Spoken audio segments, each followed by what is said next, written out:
What's good? Thank you for stopping by to visit the channel for the College Football Playoff Top 25 projection in Week 2. If this is your first time visiting this channel, if you want to hear a different take of college football from an analytical perspective, if you haven't done so already, please click that subscribe button, click the notification bell, and select all so you don't miss another video. Also, like the video and share the video. And also in the comment section, give me your thoughts on who is your projected top 6, and also if you have any thoughts about the top 25 as well. So without further ado, let's go ahead and get started with the selection process and basically what goes into that if this is your first time actually taking a look at this channel. So the playoff committee has a set of guidelines that they follow. They follow wins, losses, quality wins, basically wins against teams with a winning record, bad losses, losses against a team with a losing record, top 25 wins, teams that are currently in the college football playoff top 25 counts, game control, strength of schedule, and conference champ once that actually gets into championship week. Conference champions, they do matter. Notice in the selection process, I did not mention the word eye test. The reason why I didn't mention the word eye test is because it is a load of horse manure. It does not exist. There is no such thing as the eye test. It is just a simple jargon that is trying to get you guys to watch their selection show. That's it. It has no bearing to how they select these teams. Just being 100% honest with you guys. So it is all a formula, and this is a process that they use.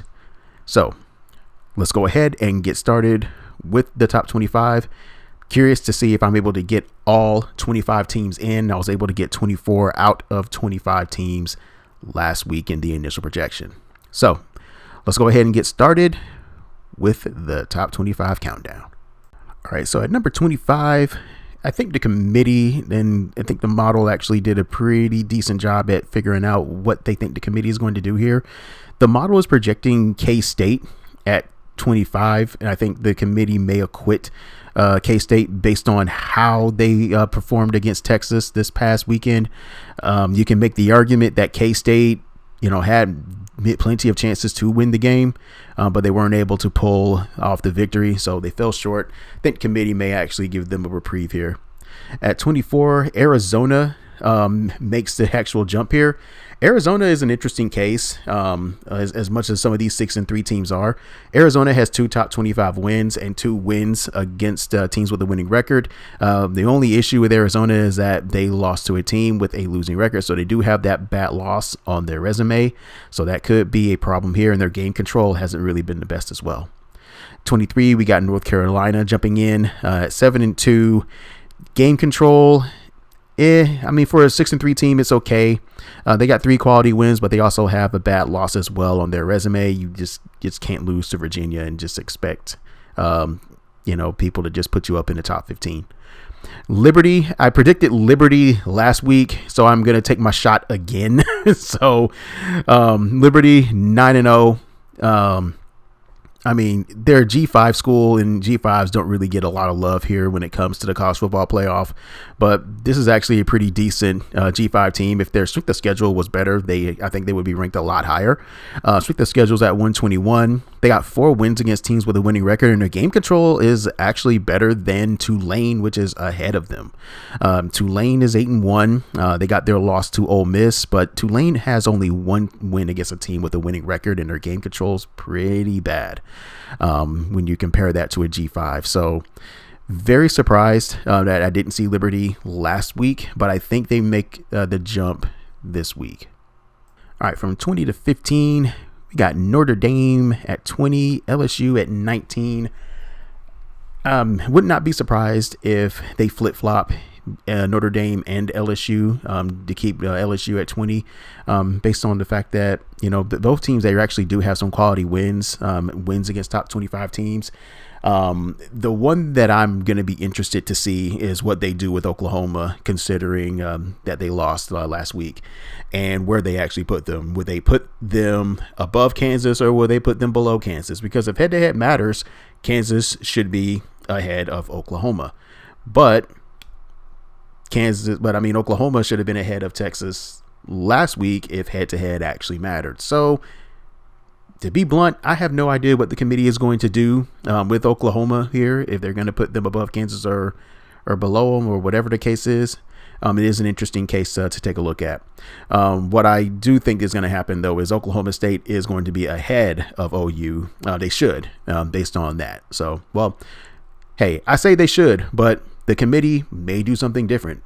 So we'll see what they're going to do, man. But if they follow the rules as projected over the last 9 years, Oklahoma State should be ahead of Oklahoma. Missouri at 16, they're actually going to be a big benefit to Georgia, and I will go and talk about that when we talk about Georgia in the top 4. Spoiler alert. 11 through 14 is pretty academic. Utah, Oregon State, Tennessee, Louisville. I think they all get bumped up a bit. Louisville has a really strong resume at number 11. But the problem with Louisville is that they got that bad loss. You just can't have a bad loss against a team like Pitt. But 1 top 25 win and 5 quality wins. So a really strong resume.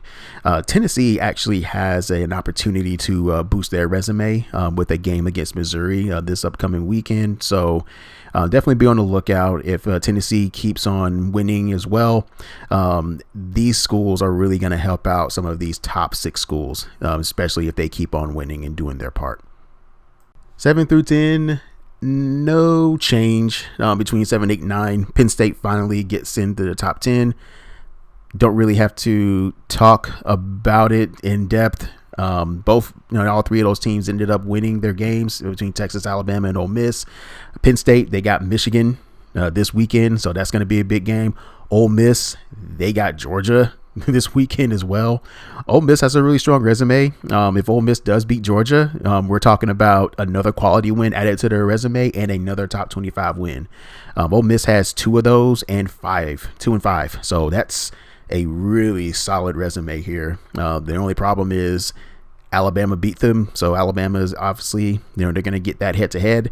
Texas has that head to head over Alabama as well. So if you're an Alabama fan, you definitely want to pull for TCU this weekend, because I think that's going to be the only way that you're going to move ahead of Texas. 6 and 5 should not be a change between Washington and Oregon, so I think they're going to stay pat here. Oregon's resume, I'm gonna keep on saying this, they're gonna need some of these teams that they beat to keep on winning.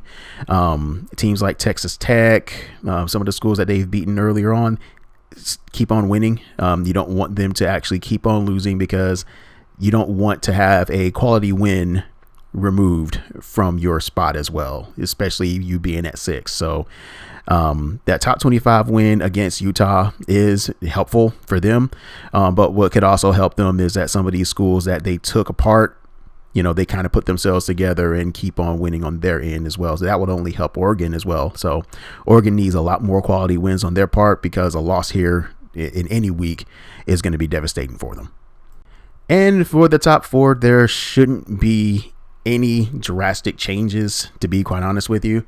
Ohio State, Georgia, Michigan, and Florida State, they think they should all stand pat here. One of the things that I noticed when projecting them is that Georgia's game control actually improved, and it was better than Ohio State this weekend. So it's a curious case to look at. I would be very careful. Keep an eye on some of these 6 and 3 schools like Kentucky and Boston College. Those 2 teams are going to be very important to Florida State and Georgia. And the reason why I say that is because if you put Kentucky in the top 25, that gives Georgia another top 25 win on their resume. And since the committee has made the assumption that game control is going to be the thing that matters here, you could potentially see Georgia move up to number 1 if you see Kentucky in that top 25. So keep a lookout for some of these 6 and 3 schools. Boston College would also help out Florida State as well. That would give Florida State another top 25 win on their resume. Would they move them ahead of Michigan? based on the game control, I don't think so. Michigan's game control is the best among all the teams in the college football playoff top 25. So I think Michigan is going to stand pat at 3 here. And Michigan has that opportunity to get that top 25 win this weekend against Penn State. So that's also going to boost their resume as well. So that's going to be it for this college football playoff projection. Let me know what your thoughts are in the top 6 and also in the rest of the top 25. Give me your predictions on what you think the committee will do, and I will see you on the next video. Thank you and have a blessed week.